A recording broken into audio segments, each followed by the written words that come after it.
already was able to share my screen. Yeah, but I'm just going to make you host in case some other people need to be admitted. And like I said, I may not be monitoring it 100%. Sure. I need to do a few things. You can see the screen, right? Not yet. Oh, yes. I'm already, yeah. Yeah, go ahead. It's all yours. Okay, thanks. Yeah. Okay, so this is part 2 of the geometric optics lecture. Let me just, okay. So I just want to point out one thing real quick. So last time when we derived these equations, equating the height and the angle of the final ray. Sorry, one quick thing. I just realized that I need to, are you recording it, by the way? Can you tell? I think it is being recorded. I think okay, it perfect. says recording to the cloud. So yeah, it is fine. Yeah, go ahead. Showing it's recording. Yeah, yes, it says recording. Yeah. Okay, perfect. It's all yours. Sorry. Okay, let me start again. Okay, everyone can see the screen. Example 1, spherical surface. Yes. Yes. So yeah, so last time when we derived the equations that govern the height and the angle of the final ray which exits the optical system with the initial height and angle. So these were the equations, right? And I said there was a typo, but there wasn't. I think I made a mistake when I went over the equations myself. So this R will be there.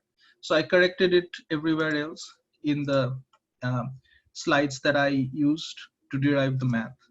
So everything up till here where we derived the individual sets of equations for the free space propagation, the refraction at spherical surface, and the free space propagation for the second name, they are all correct. Then when you put them all together, and when I was doing that, somehow I lost this R. So it should be there, and I fixed it. So these are the same, these are the set of equations which match with what is given in slide 23. So the lecture slide that was posted yesterday, it has the correct R, right? Yes, yes. Okay, so thanks. It did from the beginning. I thought it shouldn't be there. That's why I made that comment in the when I was working out the math, but it should be there. So everything is correct. Okay, thanks. And I updated it in my math slides, which you can use to work out the math again by yourselves. So all this should be on the website. Okay, so we went over a couple of these examples. I think I'll do more examples in upcoming classes, but just let's go through the math for now. And like last time, just shout out your questions. I was able to see the chat, then the window disappeared, so I'll try to bring it back some other time. Okay, so today we are going to look at something called the matrix formulations. But before that, let me see. So this is done. Yeah, so this is today's class. This is a recap of what we discussed last time. A ray from the left propagates towards the right at an angle with the optical axis, and it suffers refraction at a spherical surface where its angle changes, and then it propagates for some certain distance inside the second medium. So medium 1 is on the left hand side of this vertical line, medium 2 is on the right hand side, and finally the beam, the ray of light can be drawn as like this with an angle alpha 2 and a height x2 with respect to the optical axis, and the set of equations that relate x2 and alpha 2 with x0, alpha 0, which were the input parameters, are given over here. So 3 sets of equations for 3 phenomena, 2 of which are very similar. Free space propagation in medium 1 and 2 basically have a difference in the variables in the equation, but their form is the same. And the other set is the refraction at spherical surface, which is the interface between medium 1 and medium 2.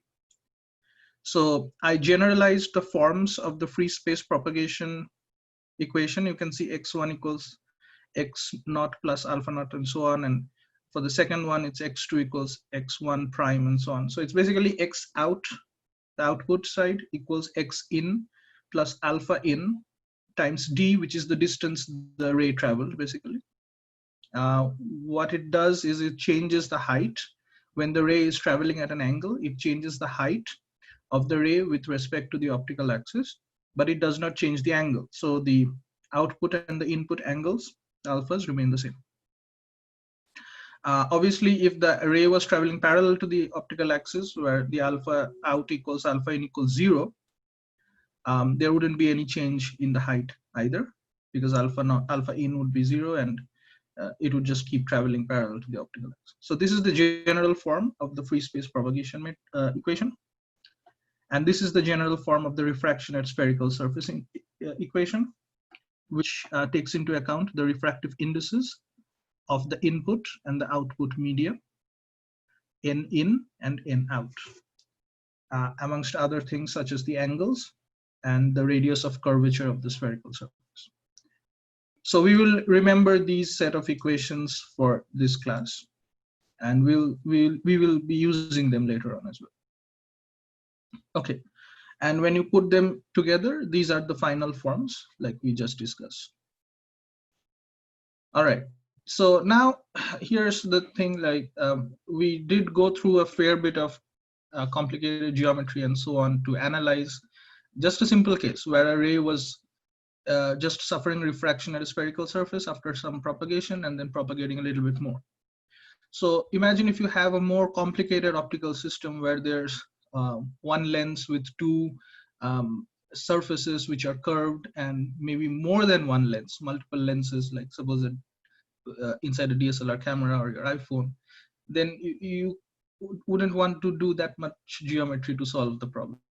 That would take forever, and it's also difficult to program it into computer softwares. So there's a better way of doing the math, and that's what we're going to discuss today. But the reason for learning the geometry was to figure out how exactly the rays bend and so on, and how the relationships are derived. But this is a very general form of an optical system. So imagine in this yellow box, there's some very complicated optical system with multiple lenses or stuff like that. Yeah. So and there's a ray which enters the system with height x in and angle alpha in with respect to the optical axis, and a ray which exits the system, alpha out, x out. And the medium on the left hand side is with refractive index n in, and that on the output side on the right is with n out. So this is all, everything is kept very general. And if suppose in the case everything is air outside the optical system, then n in would equal n out equal 1. But we are keeping everything general for the time being. Okay, so what is the matrix representation of the ray? So this is something that's going to make our math a lot simpler.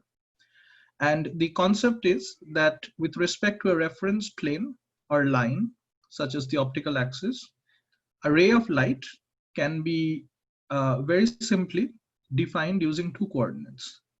Its position with respect to the optical axis, which is given by the height, and its slope, which is given by the angle. And we also take into account the refractive index in which the ray is traveling. Obviously, in the case of air, this would be 1. And we have this matrix representation, which takes into account the height, x, and n alpha, the slope of the ray. So this matrix, this simple matrix with two elements, is sufficient for us to define the properties of the ray in an optical system with respect to the optical axis, which will always be there. Now, what we can do is we can write a matrix for the output side. So n out, alpha out, just like in this slide, I wrote n alpha. So this is n out, alpha out for the output ray. And its height with respect to the optical axis is suppose x out. So x out equals some matrix times the input side matrix. So n in, alpha in, and x in. The matrix in the middle with the terms m is called the system matrix, and this defines all the properties of this complicated optical system. So now we have one simple equation which relates the output side or the properties of the output matrix, of the output ray, with that of the input and with respect to a system matrix. Okay, so this is what is given over here in your lecture slide. So n out alpha out x out equals the system matrix times whatever is there in the input side. Now all we have to do is determine what these elements of the matrix M1, 1, 1, 2, 2, 1, 2, 2 are. And we'll see that these all have general forms, and these are very easy then to program into computer systems and so on, and makes our life a lot easier in solving complicated optical systems rather than having to resort to all the geometry that we worked out in the previous lecture. So one thing we have to remember is we have to finally still solve this equation and equate these terms. So you'll have to remember your matrix multiplication, which is given over here, for two very general matrices with 4 elements. The matrix multiplication is carried out in this form. And I suggest you revise this a little bit. You would never be asked in this class at least to do more than like 4 term matrix multiplications, but just make sure you remember which term is multiplied by which term and then what the additions are to get the final terms in the final matrix. So this is the general matrix multiplication, and I've done that here for multiplying the system matrix with the input matrix. So M11 gets multiplied by n in alpha in, plus your M12 gets multiplied by x in, so that's the first term, and so on. So you have 2 terms in the final multiplied version. And then we can solve this by equating the terms. So n out alpha out, the first term in the left-hand side matrix, gets equated with the first term in the right-hand side matrix. So this is n out alpha out, and the last term or the second term in the left-hand side matrix equates with the second term in the right-hand side matrix. So that's this one. Okay. So now let's take a look at one example of, actually not one example. So we have these 2 cases, right, that we previously discussed, the free space propagation and refraction at spherical surface. So we will now see how the matrix multiplication, the matrix formulation can be applied to these cases. So we'll first take the case of the free space propagation matrix, otherwise called translation through uniform medium in the lecture slides. So translation through uniform medium case. So I have drawn out again the case for the free space propagation. You have one ray which is just traveling in space. So in this system, although I have generally pointed out n in and n out, there is no difference, right? There are no 2 media to consider. There's just one medium, which is whatever this space is. So n in equals n out. The input height for the ray was x in. The angle or the slope was alpha in. And after propagating a certain distance d01, this is the final version of the ray. So we can again remember from previous lecture, the angles have not changed. So alpha in equals alpha out. You can see that visually, but I've kept them in a general form. But the height has changed. So x out and x in are not equal to each other, but they're related. So I have from my previous slides the equations which equate the, so for this system, suppose I could have written this kind of a matrix, right? N out, alpha out, x out equals system matrix. The system matrix which governs this system times the input matrix. Multiplied it out, solved it, and got my final forms of the 2 equations, which I have put over here. So here, right?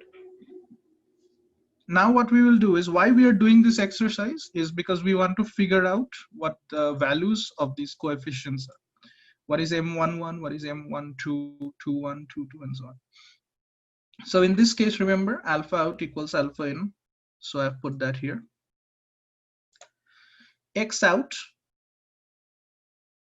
equals x in plus this height, which we determined in the last class, is equal to alpha in times d01. You can go back a few slides and see over here the general forms: x in plus alpha in times d, and alpha out equals alpha in. So this equation, free space propagation equations, general form is what has been put down over here. So now it's just simple algebra. So and also in this case, so n in equals n out. So I've just put this over here on this side. So I can manipulate this equation a little bit.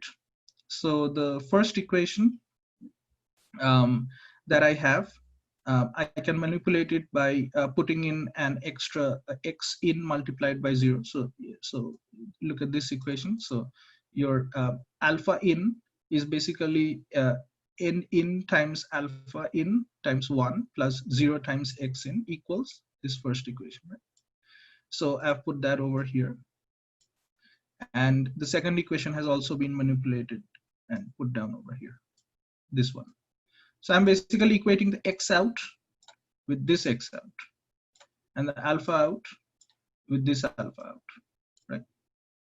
So if I equate the coefficients of the equations, I get m11 equals 1, m12 equals 0, because I can see that in this equation there is no x in term, right? Alpha out equals alpha in. There's no dependence on the height. So x in, anything, it has to go to 0. So anything, 0 has to be multiplied with x in, right? So basically m12 has to become 0. So m12 equals 0. And then m21, this one, this term. So I have to equate this term with this here.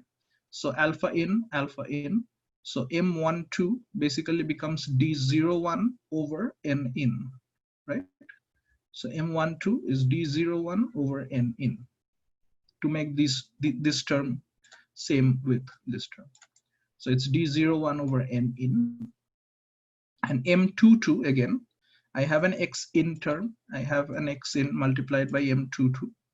So m22 is 1. So we just used the equations that we derived from the previous class, wrote out the matrix formulated equations for this case, and we equated each term in the equations to figure out what the coefficients were. And now we can bring them all together and write our free space propagation matrix, which was m11, m12, m21, m22 as m11 equals 1, 12 equals 0, 21 is d01 over n in, 22 is 1. So this is the form of the general free space propagation matrix, and this is always going to be true. The only thing you can change is the distance the ray propagates and the refractive index, and you can see there is no other term, because we can see physically that all that can change in this system, or all that can affect the ray, are the refractive index of the medium in which the ray is traveling and the distance that it has traveled. And so that's exactly what's in the matrix. And this will always this will always be true. So you can always use this in any general case, and you wouldn't have to worry about working out all the bulk of the geometry or trigonometry from last class. And this is what is given over here, translation through uniform medium. So this is your free space propagation matrix. And you see this is the input side, output side. And the system matrix is 1, 0, d01 over n, and 1. So 1, 0, d over n, and 1. This is just general form. I've written general form. This is how it's derived. So this, I basically worked out this part of slide 28. This is how the derivation of the free space propagation matrix is done. So before I go into the next case, if you have any questions, I'll give it a moment. So just to quickly recap, I drew my system, wrote out the matrices, and then I brought the equations that we derived from previous class, equated the terms, the coefficients, and derived what the 4 terms of the matrix is, and deduced this is the free space propagation matrix.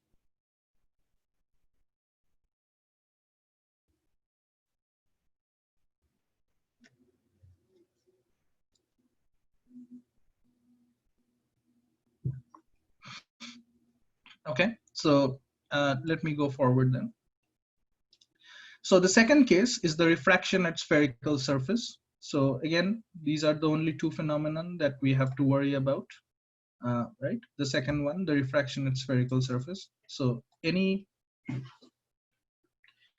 optical system, only, even though it would have a number of lenses or mirrors or whatever, there's only two phenomena that can take place in the case of lens-based optical systems. One is propagation and one is refraction.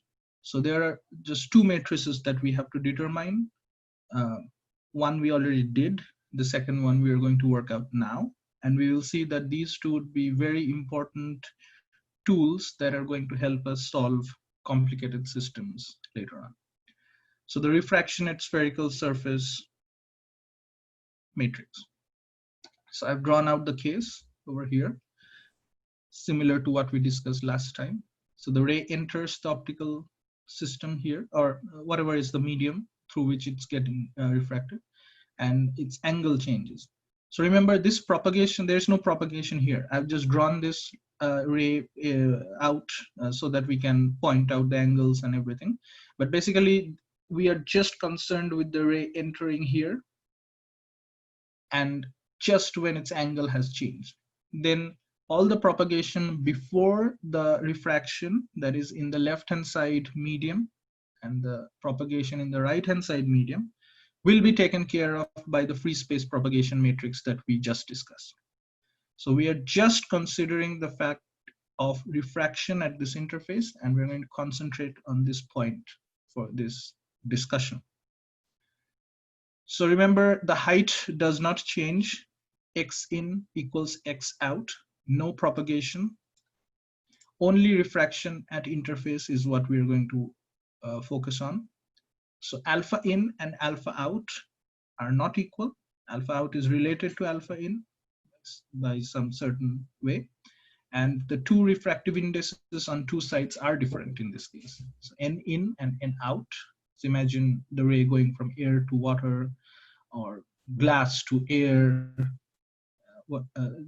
from one medium to another, basically. Okay.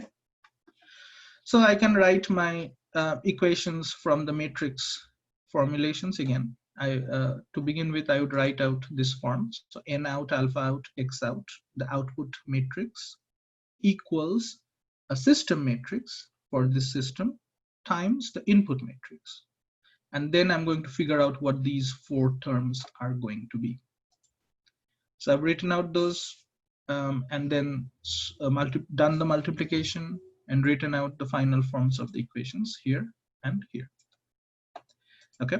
Then just so that I can have these equations written out in a form which would make it easier for me to compare with the refraction equations that we derived in the previous class, which are given over here, I've done some algebraic manipulation of the equations. So here you can see refraction at spherical surface is X out equals X in, and alpha out equals some terms. So I've done some manipulation of the terms, and I've written them out in the form of X out and alpha out, right? So X out equals 2m21 times N in alpha in plus m22 times X in. And alpha out is basically, I've divided the right hand side by the N out. So N in over N out, and here X in over N out. Okay, so this is the equations. I've just cleared out this side, and this is the final forms of the equations that we're going to focus on. So in this case, X out equals X in, and alpha out equals this right hand side term. I've copied them from the first slide, from the recap slide. And now, just like for the case of the free space propagation matrix, we are going to equate the coefficients with the terms. So X out equals X in, right? So there's no angle dependence in this equation, you can see. So anything multiplied by alpha in, so this term has to vanish, and this has to remain 1, and so on. So we'll take the terms one by one.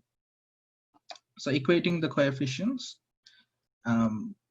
I've written them out in a way so that it makes me easier for it makes it easier for me to compare, so that I can compare alpha out with this alpha out. So basically this side, n in alpha, n in over n out and so on is written over here, equals this term. So here, then I have to compare x out and this x out. So I've written out x in like this. X in equals 1 times x in plus some 0 multiplied by alpha in, so that I can compare easily. And then I've written out this term over here. Okay. And now I equate the coefficients. So I see with this first term, whatever is multiplied in front of alpha in, n in, n out, n in over n out is there. So m11 we can easily see is equal to 1. The next term, so m12, this will require a little bit of working it out. So m12, this is how it's worked out. M12 x multiplied by x in over n out equals this term, n in minus n out over n out times x in over r. Right? So these terms are equal. And from there we do some manipulations. So basically your x ins go away, and this is the final term that you're left with, n in minus n out over r. And just to make it look such that we have the output on the left hand side, so we have taken the negative sign out, so it's n out minus n in over r with a negative sign in front. So this is m12 here. So I've cleared out that part. So this is m12, and you can revisit this in your own time. Just go over the math here and just practice it by yourself. It's not very complicated math at all. Then we come to the m21 term, right? So in the m21 term, we have to equate this term with this term. Very easily, we can see that m21 has to be 0 for this term to vanish, because there is no angle dependence term in the first equation.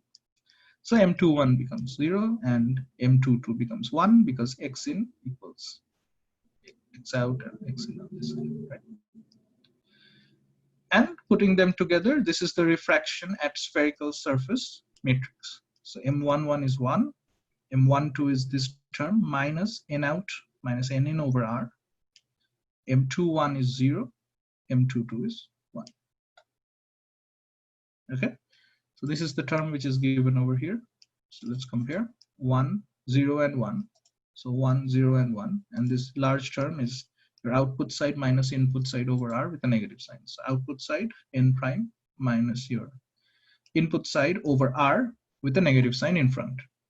So this is the refraction by spherical surface. So now we have deduced these two important matrices. One is for the free space propagation, and one is for the refraction at spherical interface. So now these are the two matrices that we can use, and we wouldn't have to worry about all the geometry and stuff and solve complex optical systems. And I will show that now. But if you have any questions, I can pause for a little while. I think the math here was pretty straightforward. Just remember, don't make mistakes when you're working out the matrix multiplications. Sometimes they can be a bit tricky. You have to remember which term to multiply with which one, and so on. And so this slide, slide 28, is also pretty important for you to solve your problems, also for the midterm, because you would have to refer to what the forms of these matrices are when solving complex optical systems. Well, they won't be too complicated, but whatever. So let's take a look at one of the examples.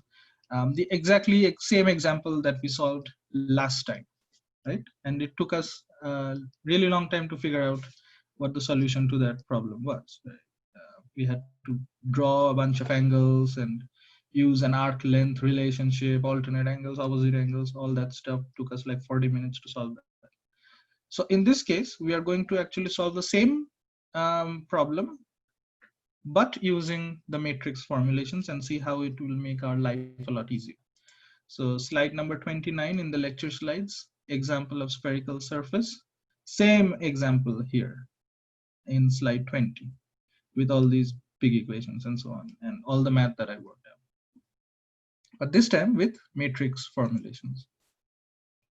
So again, just quickly, definition of what the problem is. Two media in, so I've actually changed my notations to n and n prime as well from this slide, from this problem to align with the notations used in slide 29, right? So all the notations here match with my notations here.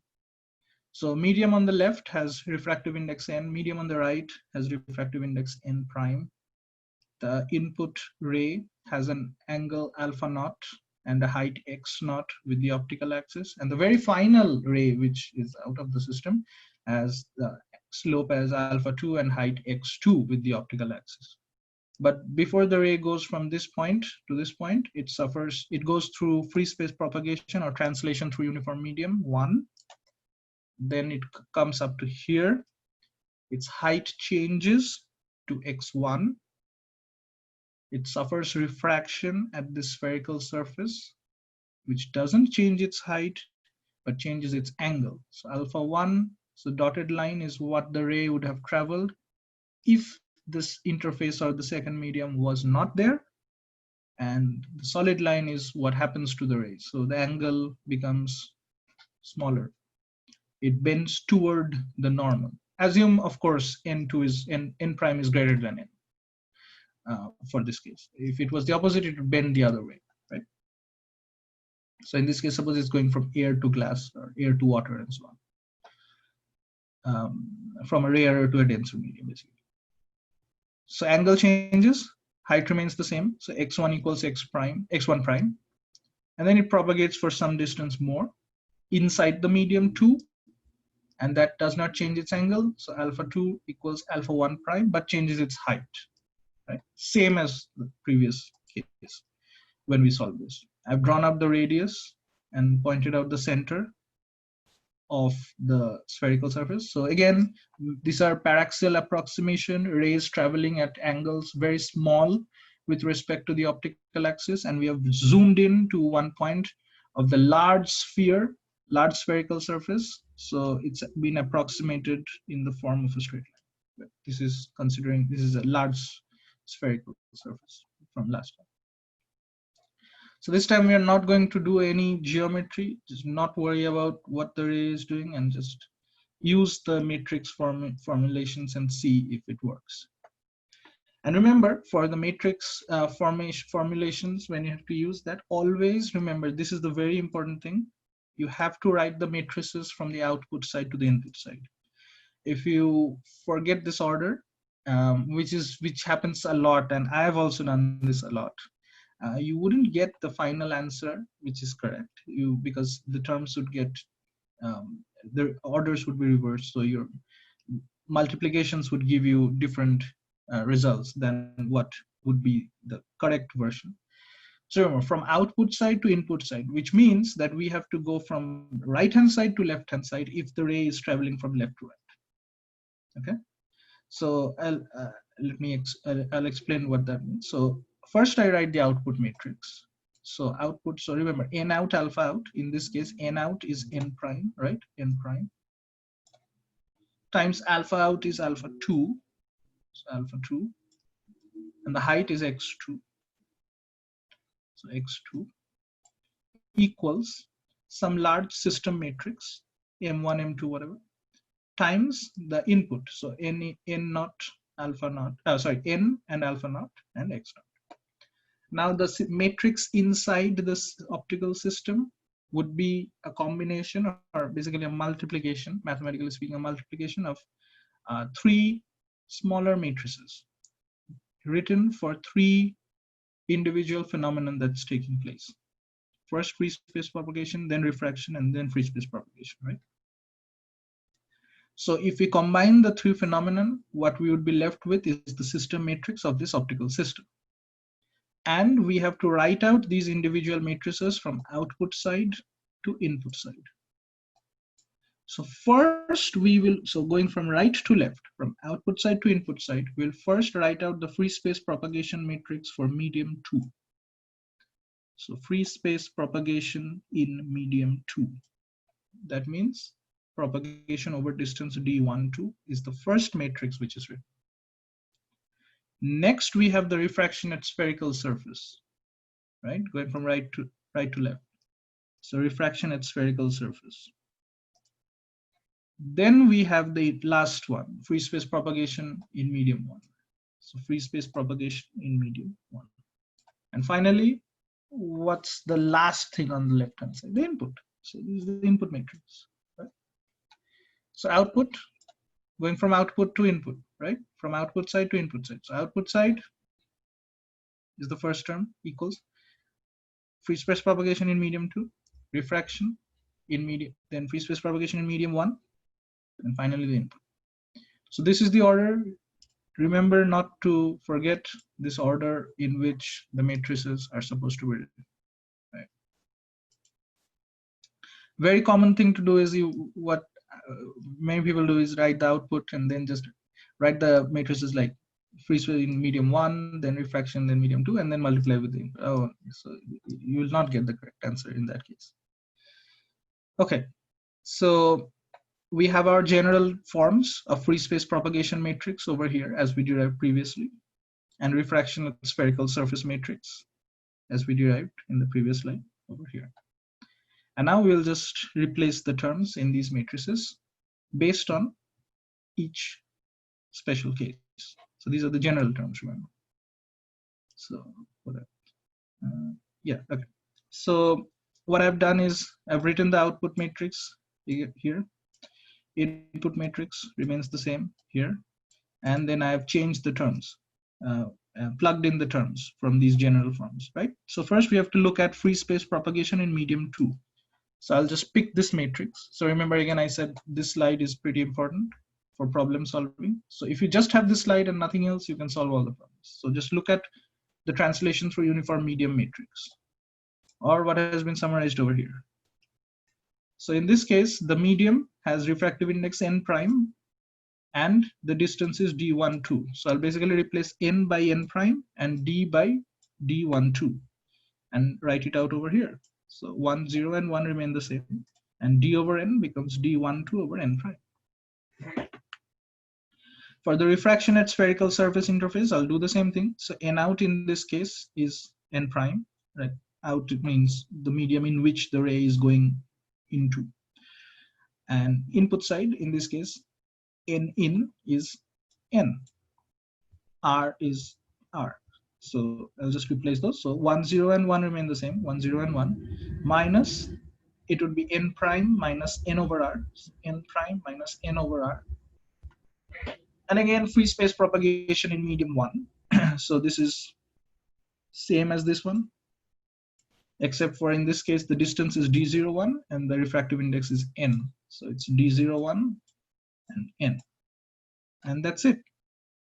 Just one step. Look at the problem, write out your matrices, look at the matrices from the general form, substitute the terms, and that's it. Now this can be solved very easily in computer programs as well. You will obviously have physical numbers for these. We are doing general forms, like you would have like 5 meters, 10 centimeters, whatever. And you would know the refractive indices like 1, 1.5, and so on. So you can just, and the radius of curvature of the lens as well. So you'll just plug in the numbers and maybe in MATLAB or something, and it will give you the solution to this matrix. For the time being, and because we are learning in this class, we are just going to solve the matrices by hand. I've done this here. You can revisit this and do the math by yourself. It would also help you brush up on your matrix multiplication. So this is what is done. The way I do it is basically I again go from right to left. I multiply these last two matrices first. So 1 times 1 plus this term times this term here, and so on, right? So these two matrices have been multiplied to get this matrix. And then the first matrix is just written over here. And the first matrix is multiplied with this matrix to generate this large matrix. And finally, we multiply this large matrix, which is now, by the way, the system matrix for this optical system. Right? This is the M11, M12, M21, M22 term. With the input side, we multiply these two to get this is the final version, right? And we equate the terms. So n prime alpha 2 would be equated with this first term, and x2 would be equated with this large second term. So first term, n prime alpha 2 equals, so just bring this down over here, plus this term here. Okay. And I've done a little bit of manipulation. So basically I first divided both sides by n prime. So n prime goes down here, and then just cancel out the n's over here and so on, and n prime. So and I've taken this negative sign inside, so it's n minus n prime over n prime r, and also done some manipulations here, and this is basically the final form, right? So usually I work out this in the whiteboard in class, but the online class seems to be saving me a lot of time, because this would take at least like 5-10 minutes or something, assuming that I don't make any mistakes in the multiplication. But yeah, so this is the first term, simplified. And the second term is basically your x2 equals this large term over here, right? So n prime minus n over n prime, and so you do the same manipulations as like last time, and you get this is the final form. So again, best to just look at these slides and practice this by yourself. Just work it out by yourself. And I basically take this term and summarize it over here, and take this final term, the final form of the x2 term, and summarize it over here. And I've copied the versions from the first slide over here. So compare with what we deduced using geometry. It's exactly the same. Some notations have changed. So in place of n1, I've used n. In place of n2, I've used n prime. But again, this is the r that I missed out last time. So that's here. Everything else is the same. So we basically derived whatever we did last time, but in a rather short period of time. And again, the other take-home point is that it's not easy to solve geometry using softwares and stuff like that that we can do by hand, but you can program matrices inside softwares and computers. And if you're analyzing large, very complicated system of lenses, 4 or 5 lenses and so on, this is the way to do it. Basically, it saves a lot of time. And just one thing you would have to pay a lot of attention to is the matrix multiplication, if you're doing it by hand, obviously. If you have real value numbers and you put them in MATLAB, this is done very fast. So you would have in a matter of moments, actually. So when doing it by hand, you would have to keep in mind that you don't make any mistakes in the matrix multiplication, and that you remember the order in which you're writing out the matrices, and just refer to these two matrices, and you can solve any complicated mathematics, any complicated optical system. Okay, so that basically brings me to the end of this math section. I wouldn't have any more math to work out, at least when going through the rest of this lecture. But I would work out more examples, but I didn't want to put the examples in this slide, in this lecture for today, so that it doesn't become like too much math has been discussed. So this is the end of the math slides for me, but we will have to still go over the rest of the lecture slides. So the slide number 29 is what I just discussed, right? So the matrices are written out and the solution is provided, but I also showed you how the solution is derived using these slides. Okay, so now we look at some examples. So how we use the matrix formulations in real life cases. If you have any questions, I can pause for a brief moment.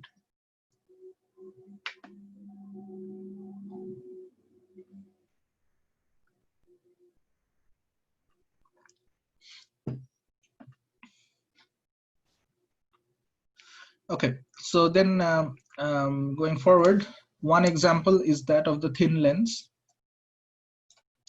So thin lens basically means the distance traveled by the ray inside the lens can be neglected. So the propagation inside the lens, we don't need to worry about that. And in this case, we are just analyzing the lens. So we are just worried about the ray which is entering the lens from the left-hand side and the ray which is exiting the ray from the right-hand side. No propagation is taken into account over here. No propagation of the ray on the left-hand side, none on the right-hand side, and the lens is thin. So anything the ray propagates, any distance propagates inside the lens is neglected. So we write our output matrix equals, remember, going from output side to input side. So refraction at second surface is written first. So refraction at second spherical interface multiplied by refraction at first spherical interface times the input matrix. And remember, that's all we have to do. Just write out the matrix equations, then refer back to the slide for the refraction by spherical surface matrix and just plug it in here. And that's all that's done over here. So for the second spherical surface, what is the form of the equations? It's n prime minus n over r, right? So for the second spherical surface, n prime is 1 because that's the output side, minus n prime, which is whatever is the refractive index of the lens, over r, that's given radius of curvature, with a negative sign in front. And that's exactly what is here. So with a negative sign in front, 1 minus n prime over r prime. So actually, yeah, so okay, it's made more general. So the two surfaces have two different radii of curvature. So r prime on the right and r on the left hand side. So r prime. For the second matrix, we have to look at the first spherical interface. So n prime minus 1 over r with a negative sign in front. And everything else is 1, 0, 1, 1, 0. So you do one matrix multiplication in this case, and you derive this final system matrix for the thin lens. Right? Very easy to see since all the other terms are 1, 0, 1, so everything is 1, 0, 1, and you have just one term which is a little bit complicated, right? Over here. So very important to keep in mind this term, the M12 term with a negative sign in front of it is called the power of the thin lens. And why is this important? Because this is exactly, this term contains all the information that is required to manufacture this lens. So suppose someone asks for a prescription of some eyeglasses and says, okay, I need a lens with such certain power like this. All you need to remember, all you need to know to physically design that lens and manufacture it are the radii of curvature of the two sides, r and r prime, and the material out of which the lens is going to be made, which is n prime. So you have to pick a certain material like glass of some certain type of glass. So it would have small changes in refractive index. And that's all that is in this term. Look, n prime, r and r prime. So this equation is also called the lens maker's formula. So if you simplify this equation, it's n prime minus 1, you take outside, and then you have 1 over r minus 1 over r prime. So the power of the thin lens is the negative of the M1. Yeah. Yeah, for the radius of curvature at the backward thing, for the second surface, R prime should be considered at -1. Yes, that's true. Yeah. So yeah, that's actually what I was going to say next. So also remember for the sign convention. Yes. Yeah.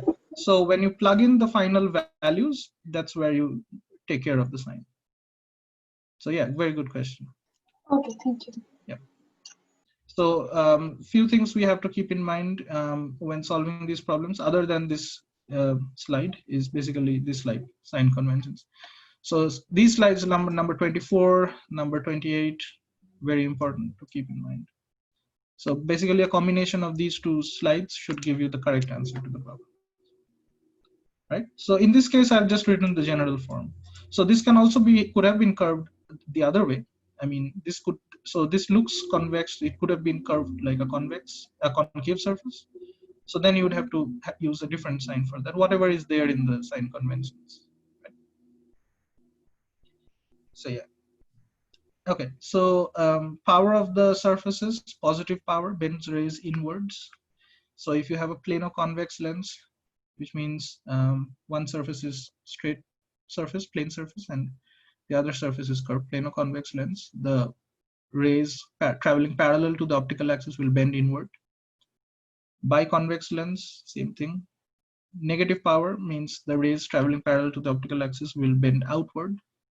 So this is plano convex lens, plane one side. Sorry, plano concave lens, so concave on the other side. Biconcave lens, two sides are concave, and so on. Just some definitions, nothing much for me to discuss in this case. So yeah, so one interesting thing is, so parallel rays traveling parallel to the optical axis means plane wavefronts, and they are getting bent towards the optical axis means they are being brought to a focus, which means the wavefronts become converging. And in this case, they are bending outward, means the wavefronts become diverging. Okay. So remember, this case is the animation that I showed previously. Okay. Again, a slide which just summarizes important things. So from the matrix formulation, in the final system matrix, the power is the negative M12 term. And the focal length, by the way, is defined as 1 over power. Okay. Yeah, so, oh, okay. One interesting thing to note is this is the power, right? So what is the unit of the power? So we can see refractive index has no unit, it's unitless. And R is radius of curvature, so that would have the unit of length. So, and that's in the denominator. So the power of the thin lens would have an unit of 1 over length, otherwise known as diopters. Whereas the focal length, being the inverse of the power, would obviously have the units of length, meters. Right? I have a question. I'm sorry. Yeah, no, go ahead. Oh, so can you come back on that slide one more, please? Yeah, that one. So I'm trying, this is a thin lens. I'm trying to understand, on my view, like R and R prime should be very close, right? They're almost the same value, right? Yeah, because it's the thin lens, they don't need to necessarily be the same, but all the main take-home approximation in the case of a thin lens is that the distance the light ray propagates inside the lens is neglected.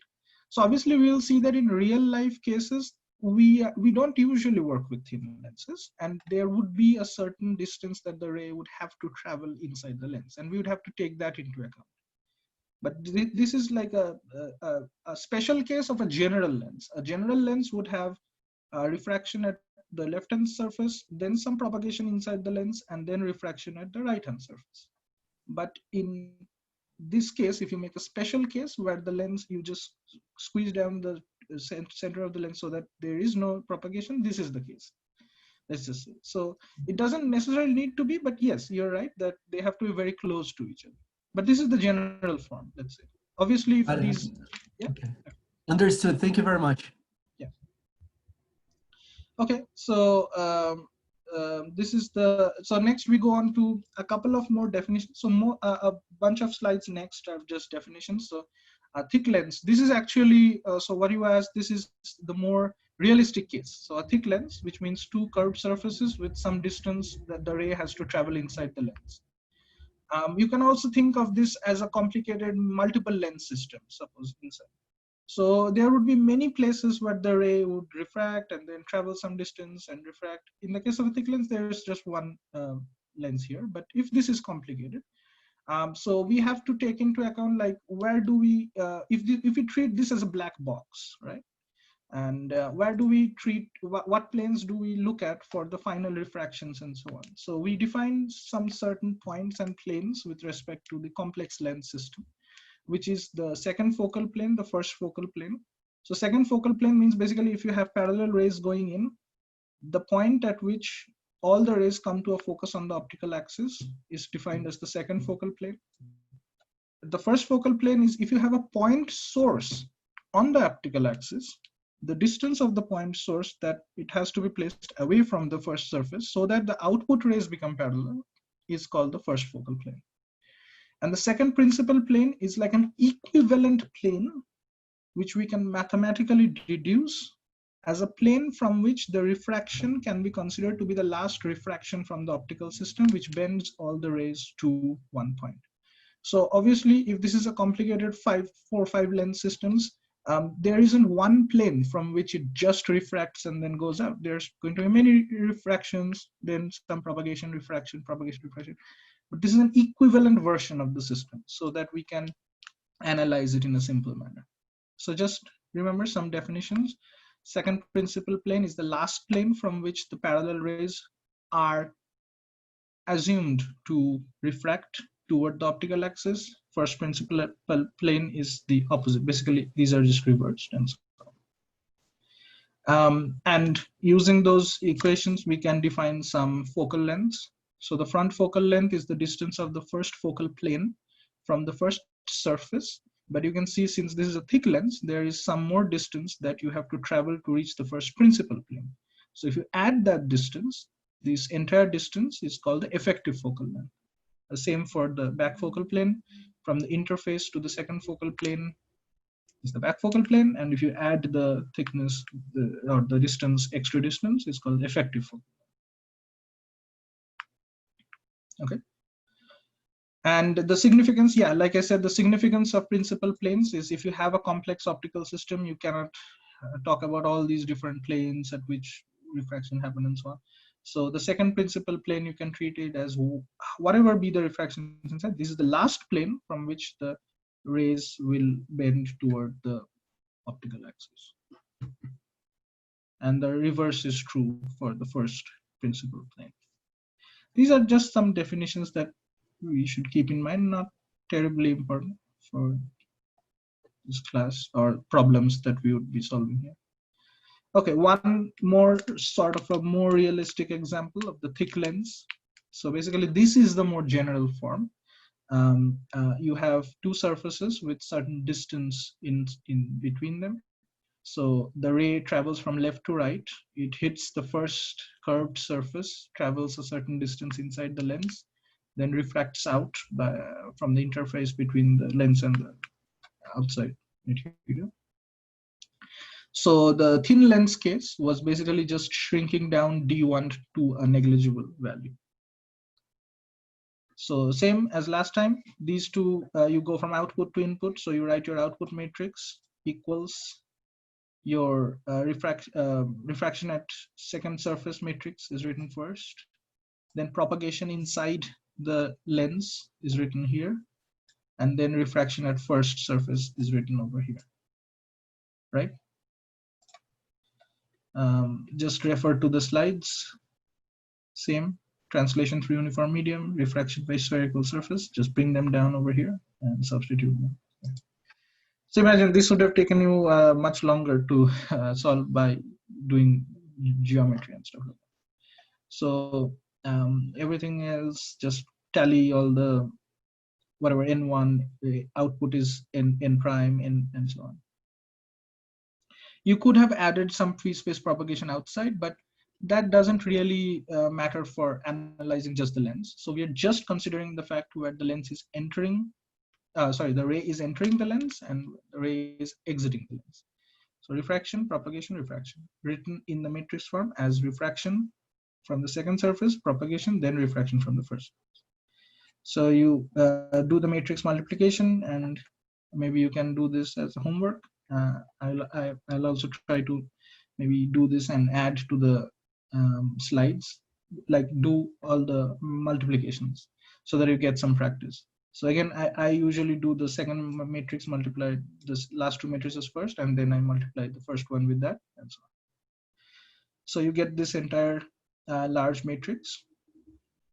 And here we see that, remember, the power term for the lens, the thin lens power term was negative of M12 term. So this is the thick lens power term, right? So here. And this is the thick lens power term, negative of M12. And remember, focal length was inverse of power. And we just defined in the case of thick lenses, the effective focal length, right? The distance of the surface to the principal plane added to the back or front focal length. So the power can now, we can also define the effective focal length f as 1 over, as f, and 1 over f, the power is this term. So this is the power term here. Power equals 1 over focal length here. And in the case of a thick lens system, the focal length is the effective focal length, as shown here. Okay, so that's all the significance of all these terms that we discussed, right? Effective focal length. For the thin lens, it's just focal length. For thick lens, it's effective focal length, which equals f. 1 over f equals power. Power is negative of M12 term, which is given over here. Okay. So other than the geometry, other than the matrix, all the math and all that, we have also understood, I hope, what the physical significances are of all these terms, right? Math is good, okay, it's, yeah, you have to solve the math, but it's more important that you understand what is going on. We'll be doing a software tutorial for, I think, 2 softwares in this class. And there you won't have to solve all the math, right? You will just have to define, it's a lot of fun. You just define all these lenses and so on, and then see how the rays bend and form images and so on. But it's very important to understand what is going on, what's the physics, right? It's all about these materials bending light, that's all. So some propagation of light and then some bending of light, that's it. And where it's bending from, how much distance is propagating, that's all the math is calculating. So if you can get the math correct, you'll figure out how your system works. But only physics which is involved is materials bending light. That's how lenses work, changing the direction in which the rays are traveling, that's all. Okay. So finally, we come to something important called the imaging condition. So this is ray tracing from one object and how the image of the object is being formed by this complicated optical system.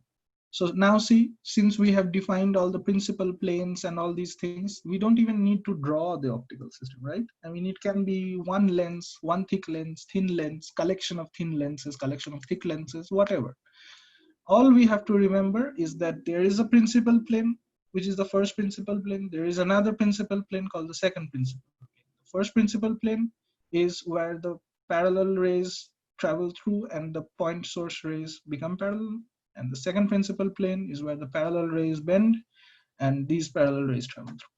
That's it. So you just simply trace out the rays from each point of the object. So suppose the object is this arrow. So if I concentrate on this point, I can draw out 3 types of rays. One ray which is traveling parallel to the optical axis here. So it goes parallel. So remember, second principal plane is where parallel rays go through, bend toward the focus. So it goes parallel, then it bends towards the focus and then continues traveling in this direction. Then we can trace out another ray which basically goes in at an angle, hits the first principal plane. So what will happen? This will now become parallel to the optical axis and then bend again and go out. And the third ray, which basically goes through the focus, that is going to hit the first principal plane and then become parallel. Remember, because we defined the first principal plane as if you have a point source at the focus, the bent light rays will become parallel. So basically a light ray going through the focus becomes parallel. So now all these 3 points, you can just draw them out by hand. They will converge to a point. And that point is going to be the exact representation for an ideal system, by the way. No system is ideal, so it will never be exact. Some information is usually always lost, but it's a very good representation as much as possible of this point. So now if we do this for all the points in the object, you can reproduce that object here in the form of an image. So basically, if you have your eye here, you can see the image. If you have the camera sensor, you can record the image in the form of a photograph, video, whatever.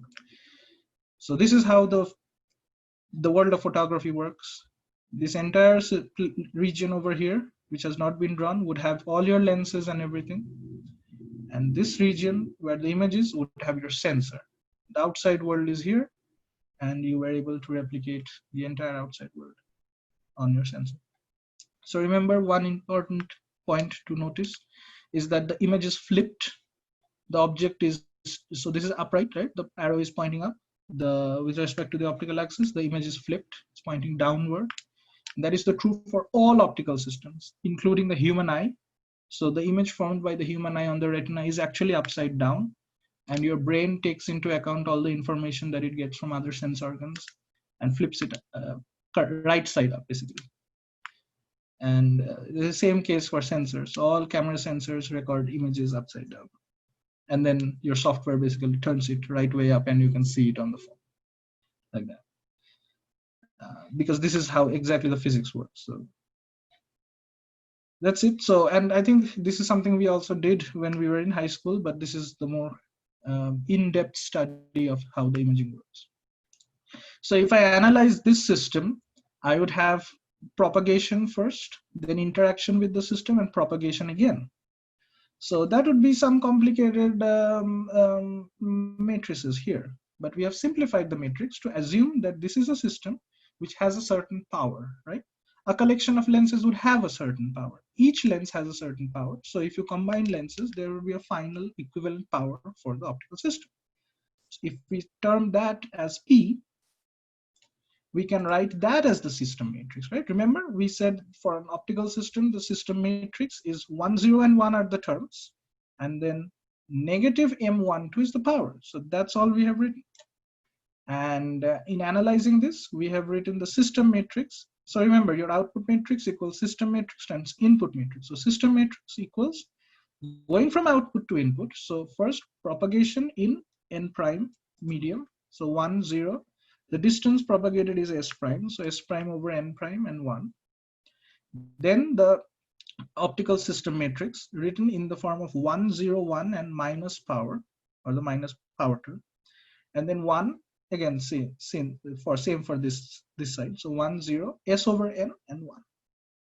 You do 2 multiplications, so this matrix multiplied by this, and then this multiplied by the result, and you get this term.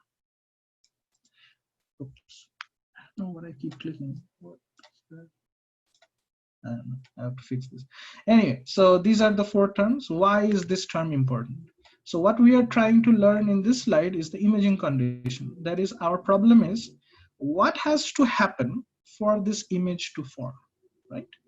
So this is the ideal version drawn out in the form of a geometric problem.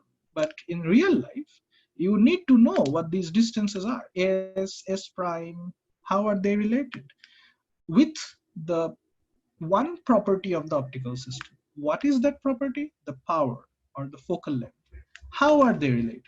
And then you can properly bring your object into focus and get a proper image, right? If you didn't know this, the image would be blurred, right? If you move the object closer or further away, the rays would travel in different directions, in having different distances with respect to the optical axis, and they wouldn't converge to a point, and your image wouldn't be sharp. So what is the imaging condition?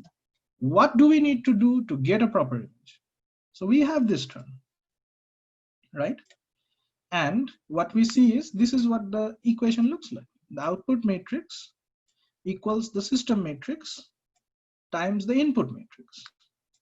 Now we can just look from mathematics point of view. If you do the matrix multiplication, what will happen? This term will be, the first term will be this times this plus this times this, which will be equated with n this term, alpha prime term. The second term will be this term multiplied by this term plus this term multiplied by this term. So your x prime will have on the right hand side, two terms. This term multiplied by n alpha and this term multiplied by x. Now to properly form an image, physically what needs to happen? All the rays which are going out from the object have to be collected to the image, irrespective of the angle in which the rays went out. So you cannot have an angle dependence on the rays, right? So x prime and x, which relate the point, this point, right? So this point is defined by its height from the optical axis, x prime. And this point is defined by its height from the optical axis, x. If this point is to be reproduced here, we have to remove all the angle dependence. So this term has to go to 0, which is the only term which was multiplied by the input angle alpha.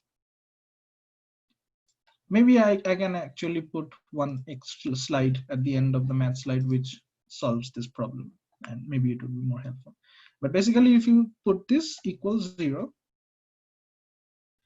this is what you get. So look, s prime over n prime plus s over n minus this equals 0 means you take the ps s prime term to the right hand side of the 0, and you basically get this. And you do some manipulation, and this is the imaging condition. Very general form of the imaging condition. This is something we learned in school. If your entire system is in air, right? Basically, if your object is in air and your image is in air, your n and n prime becomes 1, right? See? So you replace n by 1 and n prime by 1, and s is your object distance, s prime is your image distance, and p, the power, is 1 over focal length. So this is for the system immersed in air, 1 over object distance plus 1 over image distance equals 1 over focal length. For a complicated optical system, remember, this is the effective focal length. But this is something we learned many years back when we were doing basic optics in school, the imaging condition. But this is the more in-depth general understanding of how the imaging condition is derived from the point of mathematics. In school, we were told, oh, look here, this is how it works. If you place an object here, you get an image here with such a lens with a certain focal length. This is how they're related. But now we understand from better mathematics point of view how exactly the relationship works, how we were able to get to this point. So this is the imaging condition. A couple of things before I end for today. When the imaging condition is satisfied, that is when this is true, which means a proper image is formed, sharp, good-looking image is formed. The magnification is basically your height of the image over the height of the object, which is equal to this term, which is the first term in this equation. The angular magnification, which is the angle of the image subtended with respect to the optical system to that of the object, is this term. And this here is a generalized summary of any optical system. Your image, now we can call the output as an image. The image equals a system matrix times the object, which was the input. So if you have a system matrix like that, the power of the system is given by negative of the M12 term over here. The imaging condition is setting this term to 0. The lateral magnification is this term, and the angular magnification is this term. So suppose you're given a problem to solve, like, okay, this is the situation, this is an optical system. What is the imaging condition? So you basically write out your matrices, multiply them, get the final matrix, then set the M21 term to 0 and say, this is the imaging condition. What is the power of the optical system? You set this term to minus of this term, that's the power of the optical system, and so on. So this is basically how you use the matrix formulations to solve. I think it's about time, so I'll just stop. A few more slides. Maybe I can borrow some time from future lectures to go over. Okay. So Dr. Menon, it's over to you. Still around? Okay, yeah, sorry, a little loud here, but let me take it back. Let's see. I think, okay, at this point, I think we can end. And what my suggestion is make sure